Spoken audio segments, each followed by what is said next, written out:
ఆపదలన్నీ తీర్చేటోడు, కోరిన కోరికలు తీర్చే కొంగు బంగారం, అందరినీ సల్లగా చూసే కొండంత దేవుడు ఆ సింహాద్రి అప్పన్న.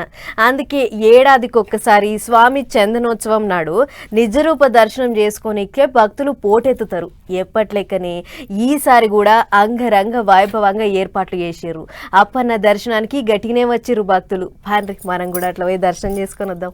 ఏడాదికి ఒక్క రోజు మాత్రమే సింహాద్రి అప్పన్న నిజ రూపంలో దర్శనం ఇస్తాడు. తత్తిమ రోజులల్లా స్వామి విగ్రహానికి సలువ సందనంతో నిండుగా పూత ఊస్తారు. అందుకే స్వామి నిజ రూప దర్శనం కొరకు భక్తులు పోటెత్తిండ్రు. నస్కుల 4 సంధ్య బారులు తీరిండ్రు. సింహాచలం గుట్టలన్నీ నారాయణ నామంతో మారు మోగినాయి.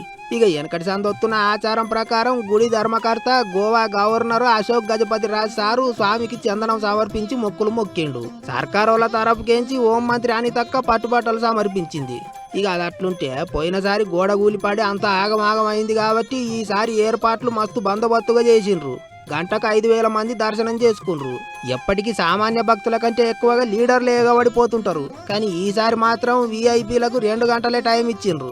అట్లా ఇక ప్రోటోకాల్ దర్శనాలు తగ్గినాయి కాబట్టి మామూలు జనాలకు దర్శనం అల్కగా అయింది. ఒడిశా, ఉత్తరాంధ్ర జిల్లాల నుంచే కాకుండా 2 తెలుగు రాష్ట్రాల నుంచి లక్షల మంది భక్తులు అప్పన్న నిజరూప దర్శనం చేసుకోనికే సింహాచలం పోయిండ్రు. ఇంకో దిక్కు ఇప్పటికే అయ్యగారులు చందనోత్సవం కొరకు చందనం అరగదీసిండ్రు. నిజరూప దర్శనం తర్వాత ఎప్పట్లాకనే స్వామి విగ్రహానికి చందనం పూత పూస్తారట. మళ్ళా ఏడాది దాకా అప్పన్న స్వామి చందనం పూతతోనే భక్తులకు కనిపిస్తాడు. అందుకే అక్షయ తృతీయ నాడు అప్పన్న నిజరూప దర్శనం చేసుకున్న వాళ్ళంతా మస్తు సంబరపడ్డారు.